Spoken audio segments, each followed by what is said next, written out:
Hello കൂട്ടുകാരെ, എല്ലാവർക്കും സുഖമല്ലേ? അപ്പോൾ ദാണ്ടെ ഇതുപോലെ കുറച്ച് കൊത്തമരയും ഇനി ഒരു അരക്കപ്പോളം ചെറുപയറും കൂടെ ചേർത്ത് ഉണ്ടാക്കാൻ പറ്റും നല്ല പുളി ഒരു ഐറ്റമാണ് ഉണ്ടാക്കിയെടുക്കുന്നത്. അപ്പോൾ ഇതെങ്ങനെയാണ് ഉണ്ടാക്കുന്നത് കണ്ടു നോക്കാം. അതിന് മുന്നേ ചാനൽ ഇതുവരെ സബ്സ്ക്രൈബ് ചെയ്യാതെ ആരെങ്കിലും കാണുന്നുണ്ടെങ്കിലേ പ്ലീസ് ഒന്ന് സബ്സ്ക്രൈബ് ചെയ്ത് സപ്പോർട്ടോടെ ചെയ്തേക്കണേ. അപ്പോൾ നമുക്കിത് എങ്ങനെയാണ് ഉണ്ടാക്കുന്നതെന്ന് കണ്ടു നോക്കാം. അതിന് വേണ്ടിയിട്ട് ആദ്യം ഈ ചെറുപയറൊക്കെ നല്ലപോലെ ഒന്ന് ക്ലീൻ ആക്കി ഒരു കുക്കറിലോട്ടൊന്ന് ചേർത്ത് കൊടുക്കുന്നുണ്ട്. അത് നമുക്ക് ഈ ചെറുപയറൊക്കെ ഒന്ന് വേവിച്ചെടുക്കണം. അതിന് വേണ്ടിയിട്ടാണ്. അപ്പോൾ ഇതൊന്ന് മുങ്ങാൻ പാകത്തിന് വെള്ളവും കൂടെ ചേർത്ത് കൊടുക്കാം. ഇനി ഈ ചെറുപയറിലേക്ക് വേണ്ടുന്ന ആവശ്യത്തിനുള്ള ഉപ്പും കൂടെ നമുക്ക് ഈ ഒരു സമയത്തങ്ങ് ഇട്ട് കൊടുക്കാം. ഇനി ഇത് കുക്കർ ഒന്ന് അടച്ചു വെച്ചിട്ട് ചെറുപയർ വേവുന്നവരെ നല്ലപോലെ ഒന്ന് വേവിച്ചെടുക്കണം. ഒരു 4-5 വിസിലൊക്കെ വേണ്ടി വരും. കുതിർത്തൊന്നും എടുക്കാത്തത് കൊണ്ടാണ് കേട്ടോ. അപ്പം കുതിർത്തെടുത്തതാണെങ്കിൽ ഒരു 3 വിസിലൊക്കെ വെന്ത് കിട്ടും.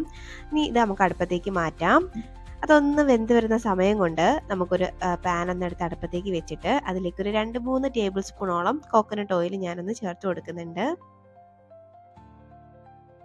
ഇനി അതിലേക്ക് ചേർത്ത് കൊടുക്കുന്നത് ഒരു ടീസ്പൂണോളം കടുകാണ്. ആ കടുകൊന്ന് പൊട്ടി വരട്ടെ. അപ്പോഴേക്കും ഇഞ്ചിയും വെളുത്തുള്ളിയും കൂടെ ചതച്ചത് ചേർത്ത് കൊടുക്കാം. ഒരു 2-3-4 വെളുത്തുള്ളി അല്ലിയും ഇനി ഒരു ചെറിയ പീസ് ഇഞ്ചിയുടെ കഷ്ണവും കൂടെ ഒന്ന് ചതച്ചാണ് ചേർത്തേക്കുന്നത്. ജസ്റ്റ് ഒന്നങ്ങ് വഴറ്റി അതിൻ്റെ ഒരു പച്ചമണം ഒന്ന് മാറ്റിയെടുക്കാം. ജസ്റ്റ് ഒന്നങ്ങ് വഴറ്റി കൊടുത്താൽ മതി. ഇനി ഇതിലേക്ക് ഒരു സവാള ഒന്ന് അരിഞ്ഞത് ചേർത്ത് കൊടുക്കാം. പൊടിപ്പൊടിയായിട്ടാണ് ഞാനൊന്ന് അരിഞ്ഞെടുത്തേക്കുന്നത്.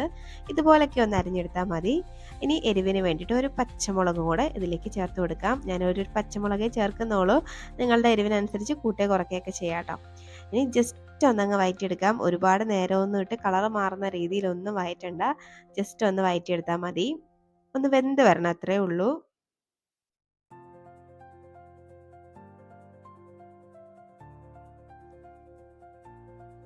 ഇപ്പോൾ ദാണ്ട നമ്മുടെ സവാളയൊക്കെ ഏകദേശം ഒന്ന് വെന്ത് വന്നിട്ടുണ്ട്. കളറൊന്നും മാറിയിട്ടില്ല. അതൊന്ന് ട്രാൻസ്പെറൻ്റ് ആയിട്ട് വന്നിട്ടേ ഉള്ളൂ. അപ്പോൾ ഈ ഒരു സമയമാകുമ്പോൾ ഇതിലേക്ക് ഒരു തക്കാളിയും കൂടെ ചേർത്ത് കൊടുക്കാം. അപ്പോൾ ഒരുപാട് വലിയ തക്കാളി ആണെങ്കിൽ അതിൻ്റെ ഒരു പകുതി ഭാഗം മാത്രം എടുത്താൽ മതി. ഇതൊരു കുഞ്ഞു തക്കാളിയായിട്ട് ഞാൻ ഒരെണ്ണം ഫുള്ള് ചേർത്തിട്ടുണ്ട്. അതും ഒരുപാടങ്ങ് വലുതല്ലാത്ത രീതിയിൽ അരിഞ്ഞെടുത്തിട്ടുണ്ട്. ഇനി അതിൻ്റെ പച്ചമണം മാറുന്നവരെ നമുക്കൊന്ന് വഴറ്റിയെടുക്കാം. ഇപ്പോൾ ദാണ്ട നമ്മുടെ തക്കാളിയുടെയൊക്കെ പച്ചമണമൊക്കെ ഒന്ന് ജസ്റ്റ് ഒന്ന് മാറിയിട്ടേ ഉള്ളൂ. ഒരുപാട് അങ്ങ് വെന്ത് കുഴഞ്ഞിട്ടൊന്നുമില്ല. ഈ ഒരു സമയമാകുമ്പോഴേക്കും ഇതിലേക്ക് ഒരു 1/4 ടീസ്പൂണോളം മഞ്ഞൾപ്പൊടി ചേർക്കാം. ഇനി 1 ടീസ്പൂണൊക്കെ മുളക് പൊടിയും കൂടെ ചേർത്ത് കൊടുക്കുന്നുണ്ട്. കാശ്മീരി ചില്ലിയാണ് ഞാൻ ചേർത്ത് കൊടുത്തേക്കുന്നത്. ഇനി അതിൻ്റെ പച്ചമണം മാറുന്നവരെയും നല്ല പോലെ ഒന്നങ്ങ് വഴറ്റിയെടുക്കാം.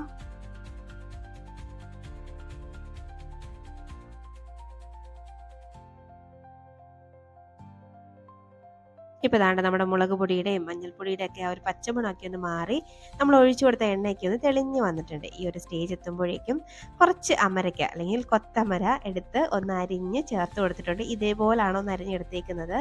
ഇനി ജസ്റ്റ് ഒന്നങ്ങ് വഴറ്റിയെടുക്കാം. ഞാൻ ഈ അമരയ്ക്കയെന്ന് പറഞ്ഞ് 1-2 വീഡിയോ ഇട്ടപ്പോഴത്തേനും ആളുകൾ എന്നെ കളിയാക്കി അമരയ്ക്ക എന്നൊക്കെയാണോ പറയുന്നതെന്ന്. പക്ഷെ നമ്മുടെ നാട്ടിൽ ഇതിന് അമരയ്ക്ക എന്നാണ് പറയുന്നത്. ചിലർ കൊത്തമരയെന്ന് പറയുന്നത് കേൾക്കാം. പക്ഷെ നമ്മുടെ നാട്ടിൽ കൂടുതൽ അമരയ്ക്ക എന്നാണ് കേട്ടോ യൂസ് ചെയ്യുന്നത്. അതുകൊണ്ടാണ് ഞാൻ പറഞ്ഞത്. അതുകൊണ്ടാണ് ഈ വീഡിയോയിൽ ഞാൻ രണ്ടു പേരും പറഞ്ഞത് കേട്ടോ. ഇനി ഇതിലേക്ക് നമുക്ക് ആവശ്യത്തിനുള്ള ഉപ്പ് ഈ ഒരു സമയം ഇട്ട് കൊടുക്കാം. ഈ ഒരു മസാലയ്ക്ക് അതായത് ഈ ഒരു മിക്സിന് വേണ്ടിയിട്ട് മാത്രമുള്ള ഉപ്പാണ്. ചെറുപയറിൽ നമ്മൾ ഓൾറെഡി ഉപ്പ് ചേർത്തിട്ടുണ്ട്. അപ്പോൾ ഇനി ജസ്റ്റ് ഒന്നും കൂടെ മിക്സാക്കി കൊടുക്കാം. ഈ വീഡിയോ ചെയ്തുകൊണ്ടിരിക്കുമ്പോൾ എനിക്കൊരു അബദ്ധം പറ്റിയിട്ടുണ്ട്. അത് ഞാൻ നിങ്ങളെ കാണിച്ചു തരാം. അപ്പോൾ അതാണ് ഞാൻ മിക്സ് ആക്കിയിട്ടുണ്ട്. ഇനി നമുക്കിതിലേക്ക് വളരെ കുറച്ച് വെള്ളം ഒന്ന് ചേർത്ത് കൊടുക്കാം. ഈ അമരപ്പയറൊക്കെ ഒന്ന് വെന്ത് വരണം. അതായത് ഈ കൊത്തമരയൊക്കെ ഒന്ന് വെന്ത് കിട്ടണം. അതിന് വേണ്ടിയിട്ട് കുറച്ച് വെള്ളം ചേർത്തിട്ടുണ്ട്. ജസ്റ്റ് ഒന്നങ്ങ് മിക്സാക്കി നമുക്കിതൊന്ന് അടച്ച് വെച്ചിട്ടൊന്ന് വേവിച്ചെടുക്കാം. ഒരു 2-3-4-5 മിനിറ്റ് കൊണ്ട് ഇത് വെന്ത് കിട്ടും. ഒരു 5 മിനിറ്റ് മാക്സിമം മതിയാവും. ഇപ്പോൾ ദാണ്ട ഒരു 5 മിനിറ്റൊക്കെ കഴിഞ്ഞിട്ടുണ്ട്. നമുക്കൊന്ന് ഓപ്പൺ ചെയ്ത് നോക്കാം. ദാണ്ട നമ്മൾ ഒഴിച്ചു കൊടുത്ത വെള്ളമെല്ലാം നല്ലപോലെ അങ്ങ് വറ്റി വന്നിട്ടുണ്ട്. നമ്മുടെ ആ കൊത്തമരയൊക്കെ നല്ലപോലെ അങ്ങ് വെന്ത് വന്നിട്ടുണ്ട്. കണ്ടോ, നല്ലപോലെ വെന്ത് വന്നിട്ടുണ്ട്. ജസ്റ്റ് ഒന്നങ്ങ് മിക്സാക്കി കൊടുക്കുന്നുണ്ട് ഞാൻ. ഇനി ഇതിലേക്ക് നമ്മൾ ചേർത്ത് കൊടുക്കുന്നത് നമ്മൾ നേരത്തെ നമ്മൾ വേവിക്കാൻ വെച്ചിരുന്ന ചെറുപയറാണ്. അപ്പം നിങ്ങൾക്ക് അബദ്ധം എന്തോന്ന് മനസ്സിലായി കാണും. ചെറുപയർ ഞാൻ ഉദ്ദേശിച്ച അത്രയും വെന്ത് കുഴഞ്ഞു വന്നിട്ടില്ല. പക്ഷെ വെന്തിട്ടുണ്ട്. ഇത് കണ്ടാൽ തോന്നും വേവാത്ത പോലെ തോന്നുമല്ലേ. അത് ഓപ്പൺ ആക്കി നോക്കിയപ്പോഴാണ് ഇത് പിടികിട്ടിയത്. പിന്നീട് വേവിക്കാനുള്ള സമയവും കിട്ടിയില്ല. ഇതിപ്പോൾ ഒന്ന് അത്യാവശ്യം വെന്തിട്ടേ ഉള്ളൂ. ഒരുപാട് അങ്ങ് വെന്ത് കുഴഞ്ഞിട്ടില്ല. അപ്പം നിങ്ങൾ ഈ ഒരു പരുവത്തിന് കഴിക്കാൻ നല്ലതാണ്. ഇനിയിപ്പം നിങ്ങൾ കുറച്ചും കൂടെ വേവിച്ചെടുത്താൽ മതി കേട്ടോ.